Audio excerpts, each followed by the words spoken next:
સમર્થનમાં કોઈ પણ પાર્ટી ભૂલીને પાર્ટી બહાર આવીને સમાજ માટે એ લોકોએ નવનીતભાઈની મુલાકાત લીધી છે, અમને ન્યાય અપાવવા માટે આગળ વધ્યા છે।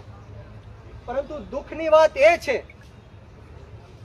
કે આપણા મતે બનેલી સરકાર, આપણે કોઈ સરકારનો વિરોધ નથી, પરંતુ આ ન્યાયતંત્ર ઉપર, આ પોલીસ તંત્ર ઉપર આપણે આક્ષેપ લગાડીએ છીએ કે એક બાજુ વિછ્યા પ્રકરણમાં નિર્દોષ 92 લોકો ઉપર જેમની પાસે કોઈ એવિડન્સ નથી, કોઈ ફૂટેજ નથી, કોઈ વિડીયો નથી, કોઈ ડિજિટલ એવિડન્સ ન હોવા છતાં પણ 92 જણા ઉપર 307ની કલમો લગાડવામાં આવી, અને એક બાજુ નવનીતભાઈના કેસમાં તમામે તમામ વિડીયો રેકોર્ડિંગ છે, સીસીટીવી ફૂટેજ છે, ઓડિયો રેકોર્ડિંગ છે, કોલ રેકોર્ડિંગ છે। ફરિયાદી પોતે એમ કે છે કે એટલા લોકો મારા ષડયંત્રમાં સામેલ હતા, છતાં પણ એમની ઉપર એક સામાન્ય ફરિયાદ લેવામાં પણ નથી આવતી। એ આપણી માટે કમનસીબીની વાત છે। વાત સાચી કે ખોટી?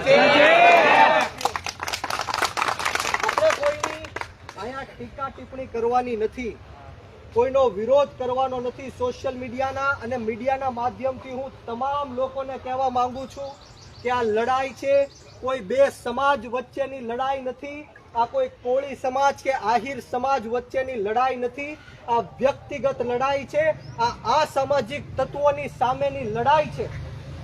18 વર્ષના યુવાનોના મારી ઉપર ફોન આવ્યા છે અને નવનીતભાઈને સમર્થન આપ્યું છે, ત્યારે આપ સૌને હું વિનંતી કરવા માટે આવ્યો છું કે કોઈ બે સમાજ વચ્ચે બાધા બોલી કરવાની કોઈ જરૂર નથી।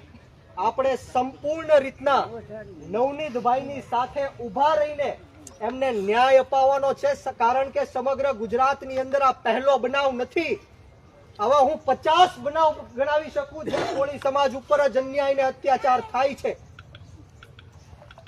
અમરેલી જિલ્લાના લાઠીની વાત કરું તો 30 જેટલા નિર્દોષ કોળી સમાજના લોકો ઉપર 307 લગાડી। મહુવા તાલુકાના ઊંચા નીચા કોટડાની વાત કરું તો 200 કરતા પણ વધારે વૃદ્ધ મહિલાઓને, વૃદ્ધ લોકોને ઢોર માર મારી, લોહી લુહાણ કરીને જેલમાં પૂરવાનું કામ કર્યું, લોહી લુહાણ કરવાનું કામ કર્યું, 307 લગાડવાની કામ કર્યું। ત્યારે આ પહેલો બનાવ નથી, પરંતુ હું આપ સૌને વચન આપવા માટે આવ્યો છું કે આ ખાતરી આપવા માટે આવ્યો છું કે આ નવનીતભાઈ બાલદિયાનો છેલ્લો બનાવ છે। આજ